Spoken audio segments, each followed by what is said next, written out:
Welcome to the second ever episode of the Western Metal Podcast. As always, I'm your host, Chase Isidoro. Man, just what a time to be a Padres fan, honestly. 7-0, the hottest start ever in franchise history. Then we wake up to the news that Jackson Merrill just inked a new 9-year extension. Are you kidding me?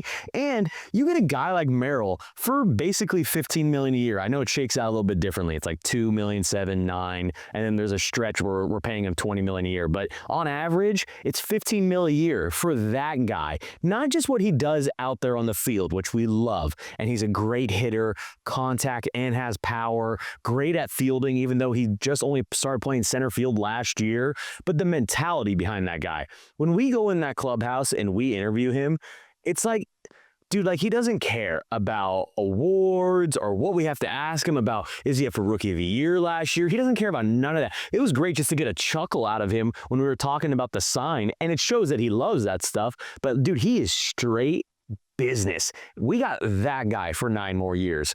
And you're talking about the core, right? You're talking about Tatis, Merrill, Machado, Bogaerts. And I know Machado and Bogaerts are a little bit on the older side, but they'll still be here. They'll still be productive for how much longer? Who knows? You have Jake Cronenworth until 2030, but Machado and Bogaerts, I believe, are on the same year. They'll end at 2033, and then Tatis and Merrill will end 2034. So that core is here now for the long distance future. We're talking 10 years, 9 years down the line. It's insane to think about that these are our Padres, that this is what we get to go. This is what we get, right? This is what we waited for, what we had to suffer through all those years, trading away guys like Jake Peavy, trading away guys like Adrian Gonzalez, and not giving those guys extensions. We're keeping all of our talent in-house. And you know, there's still prospects. You never know what a guy's going to become. But Ethan Salas seems like the real deal. Leo Dallas DeVries seems like the real deal. Will they be at the major league level? Who knows? You know, but if they're at least decent, or they at least live up to somewhat of the hype, and they're around these guys that can kind of build around them, you're talking about 6 more years of them as well.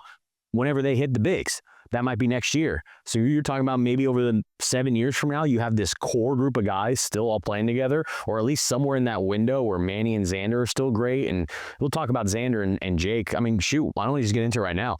I think, honestly, from the start of this year, and they got a little bit of time of that last year because Hassan Kim got injured, but Xander Bogaerts moving back to shortstop, he looks insanely comfortable.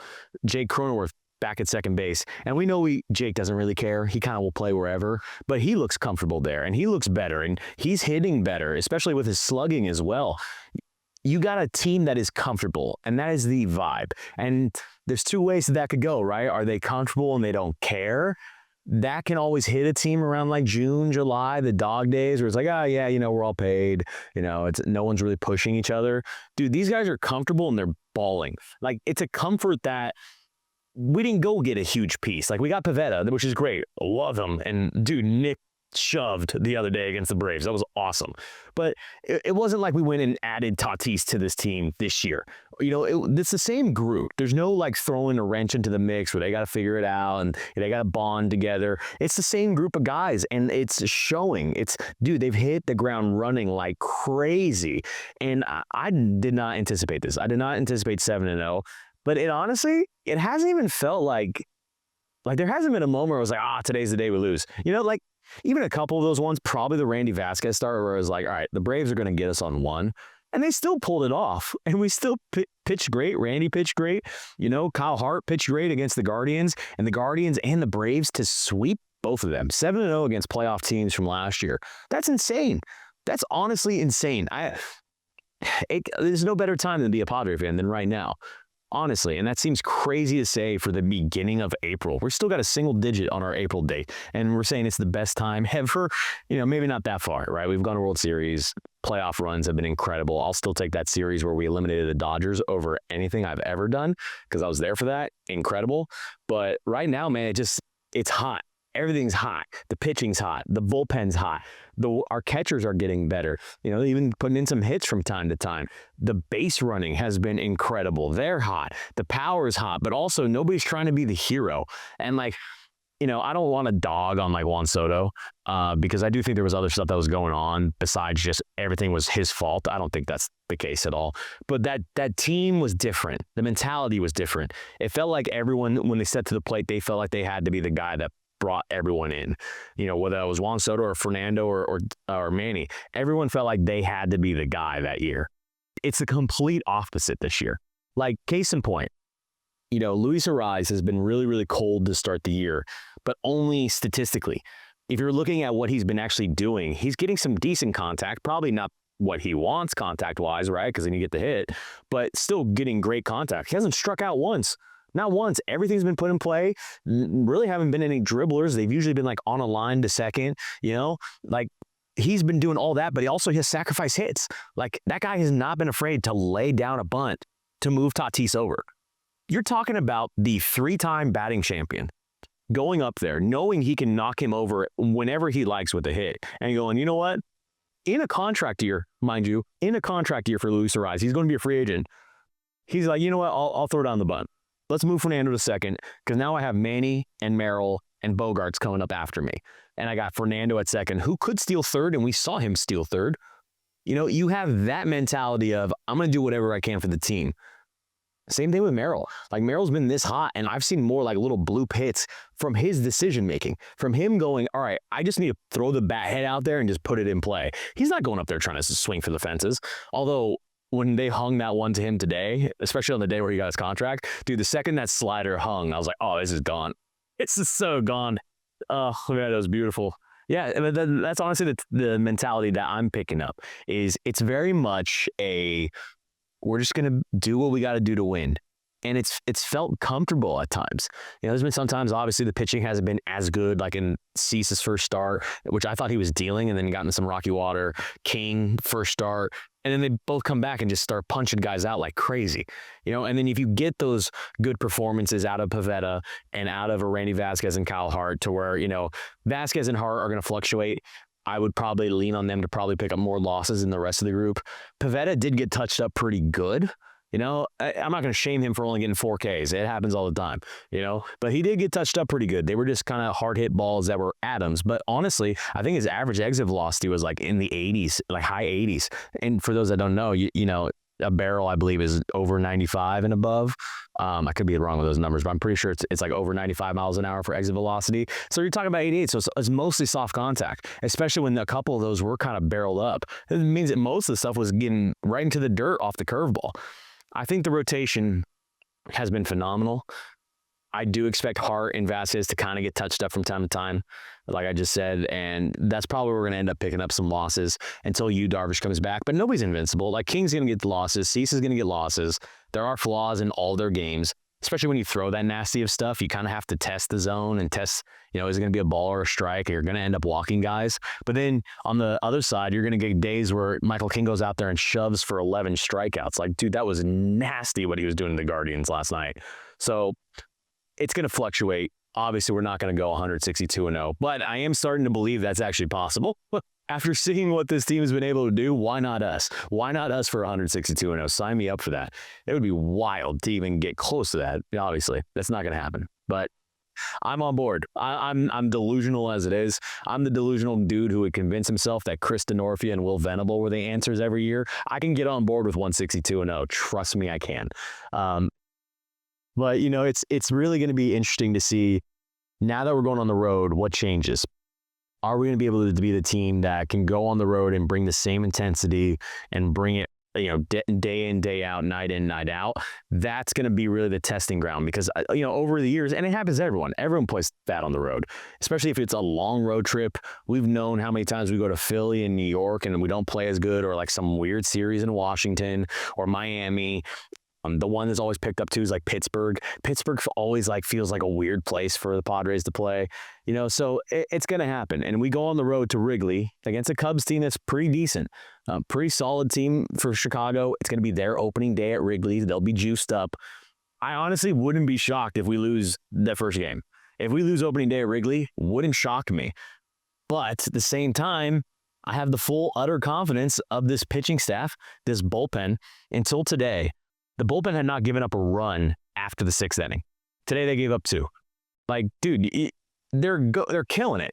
They're absolutely killing it. Estrada, high strikeouts. Adam, high strikeouts. Even Yuki and Wandy Peralta are getting high strikeouts. And those are guys that were struggling all last year. Robert Suarez looks nails. We know he can be hit or miss at times because it's kind of live or die with a closer like that. They're going to have high walks. Even go back to Heath Bell and Trevor Hoffman. Can't tell you the amount of times those dudes would get saves with bases loaded. Happens all the time. But the bullpen's nails. Starting rotation looks really, really good. There's potential that it could fluctuate, sure. But right now, if you're looking at a Michael King, Dylan Cease combination as your 1-2, we'll see what Darvish looks like when he comes back.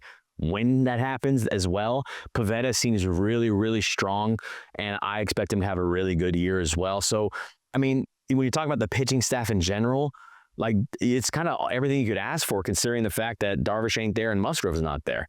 Then we get to the hitting, and dude, what Rodriguez has done as our hitting coach has been outright insane. Just like the approach, the team, it feels like a team, and that's kind of something that gets separated at times in baseball. You know, it's 9 guys batting. Not everyone's going to have the same approach. Now everyone's going to be going for the same tactic when they come up to the dish. And it doesn't feel that way with us. Like with us, it feels like everyone's on the same page. Like the next guy knows exactly what he has to do. Either he's moving him over, or he's trying to get the sac fly, or he's dropping the bunt, but also like it's a spot where he can go deep, and most of these guys can deliver. You know, guys like Gavin Sheets stepping up, dude. Like Cronenworth getting back to what he should be. I know Bogarts doesn't have the great batting average right now. I believe he's in the 230s, but even his slugging's a little bit higher. There's potential for him to, maybe start popping off, getting some more hits.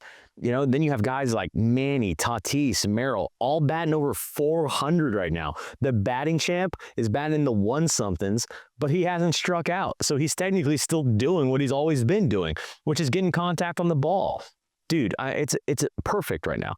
Absolutely perfect. And I know it's not going to last, so I'm drinking it in as much as I can. Like, this jersey's not getting washed until we lose. I've had it since opening day. I've gone to 4 ball games now, except for the one I worked when I had to wear a suit. I'm wearing this every single time. Not getting washed. I would love nothing more for it to stink up this whole house, I swear to you. But this Padres team looks incredible. You get guys like Brandon Lockridge, who looks really, really good out there. It honestly wouldn't shock me if at some point he starts taking more and more at-bats away from Jason Hayward. But also, we're putting him in a situation where it kind of works best for him. He's going up against lefties, which he has great numbers against. He doesn't have to start every single day. He can come in as a defensive replacement later on in games, and he could even be a guy who comes in off the bench to pinch hit or pinch run. I mean, Lockridge is a great piece for this team. I've been nothing but impressed with him. He had a great catch last night as well against the Guardians. I don't mind Hayward. I don't think he's in a situation where he's going to get cut. I think there's still something there. He can still play some great defense. He's got veteran leadership. His bat, obviously, has never been really great, to be quite honest, outside of those first couple of years in Atlanta. So I think we're getting what we're getting out of Hayward, and I don't mind it. I know everyone's going to be looking for the one out in the lineup, and everyone's going to bag on that guy to be better. That's just kind of how it goes with baseball fans, so I get it. But honestly, like, Hayward's fine, and him and Lockridge together is a really good 1-2 punch, especially because we can move Sheets out there as well. But honestly, Sheets should be in this lineup. I mean, we should just test it and see until the wheels fall off the bus, honestly. That guy's been killing it. And it's the same thing. You expect with his frame, you expect him to be this, like, power masher. And he's not. He's actually punching balls out. And same thing like Merrill's approach. They kind of have similar approaches, even though, one dude's a little bit, bigger, as they like to call him Derry Bonds. Thank you, Divine Sports Gospel. That was a good nickname. Nickname list, that's probably near the top. Now, obviously, he has to start actually crushing like Barry. But Derry Bonds will live on. I also like the Holy Sheets chant. That's great as well. We need something to replace the Ha-Sung Kim chant anyways. So I'm all on board with it. But catching has been great. I think Maldonado and Diaz have both been really, really solid defensively, especially because I know Maldi's always been a really good defensive catcher, but you never know with Diaz. He's kind of been a better bat than he has been a defensive catcher. But we've seen that's why Campy's not on the team. They care more about who's a good defensive catcher. And with this lineup, we can kind of just like, if those guys get like 1 or 2 hits every now and then, it's okay. It's really more just the defensive side of things. And they've clearly shown that that's who they are and that's who they can be. So, oh man, I just love it. I'm living it up. I really am. Like, I can't wait to play the Cubs. The fact that on Thursday, there's going to be no Padres anything. That's like, ugh. I need my fix, man. Like, when are the Friars playing? Put them back on. It's the best part right now. I know I hate to say it, but the fact that the Dodgers are also undefeated, like, yeah, I want to see them lose every single game, but also the fact that, like, this race is already starting, that's good. It's healthy. It really is healthy. Like, yeah, I want a 5-game lead on those dudes. Don't get me wrong. But, like, the fact that we're already neck and neck, like we're going down to the wire in September, that's a good thing. It's a really good thing that the fan bases are already at each other's throats. It's all, I mean, nobody can post anything on Instagram or Twitter without someone from the other side commenting constantly. It's good stuff, man. It's like the best rivalry in baseball. And who really would have thought that's where we would be after our history? Like, yeah, we've always hated the Dodgers, but they always go, oh yeah, you're not our rivals. It's the Giants. And even now, like, even with everything we've been through over the years with those guys, when we've been good, like since we changed to the brown and yellow, everything we've been through, they still write us off like we're not their rivals when they know we are. Oh God, I can't stand them. Anyways, this has been just the best. And I love the fact that we get to celebrate it with a Merrill contract extension, man. He gets paid really good money, and I love the fact that, like, he, you know, a little jab at Juan Soto. I think it was more general. I think it's just because Soto really got that money. Could be a little jab at him. I don't think it was really anything. But it's what he means, though. Like, yeah, I could go anywhere and get $700 million, especially if I play my way out for 6 years. But, like, I want to be here. I know these people care about me. I know they care about my family. I know they care about, like, all this stuff. And this is where I want to be. And I could be like a star here. And I want to be a part of this team with these guys instead of just like bouncing around and getting paid wherever. That's who we need. Like, we need Jackson Merrill. And the fact that he took that contract, dude, $15 million a year for that guy is a steal. Absolute steal. The fact that we even got that is insane. And the fact that he's willing to do that because he knows that's going to put us in a better position to keep players. That's going to put us in a better position to go acquire players. And that's going to ultimately be fine and enough money for him to where he'll get paid probably again in his 30s, hopefully here again. And I'm pretty sure from him doing this, as long as he's still playing the way he's playing, I'm pretty sure we'll divvy up the money again. I don't doubt it. I mean, they talked about statute contracts when A.J. Preller signed Fernando Tatis Jr. And I feel like this wasn't necessarily a statute contract because Fernando hit the 300. But it kind of is also, you know, like, he's committing this for us. He's doing this for us.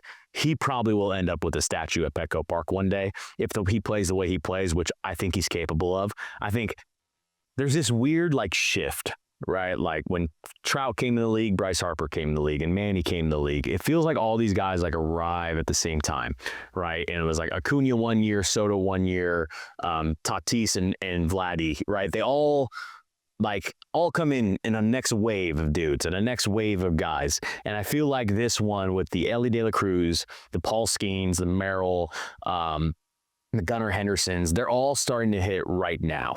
And it's awesome that we got one more of those, because not everybody gets one of those. Everyone keeps trying to get one of those, but we got one of those. And now we've got them for 9 years committed, and the dude's balling out. Like, we talk about how Fernando might be having an MVP type season this year. Dude, Jackson might have an MVP type season this year. Manny might. Dude, Manny's racking up stolen bases like crazy. Bogarts is racking up stolen bases. And I guess I'll touch on that. Dude, like, this is what we've needed for so long, is to be so aggressive on the base pass. And I get it. The profile doesn't really fit the guys. Like, Jake's not really a bag stealer as a second baseman. Xander's not really a bag stealer as a shortstop. Manny certainly is not a bag stealer. And those dudes are stealing bags. It's like situational, you know?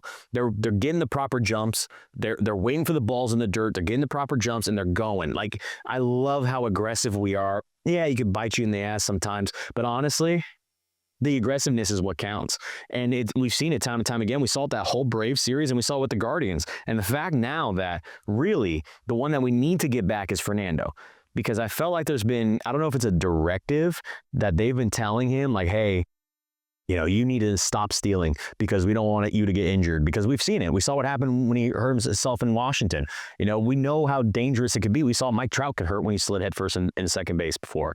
Like, we know how dangerous they could be running the bags, but you need that guy to be that guy, especially in today's age. We saw Acuna swipe 80 2 years ago. Last year, we saw, Ohtani go 50-50. Like, it's part of the game, and it's heavily involved now with the pickoff stuff and the limited pickoffs you can do.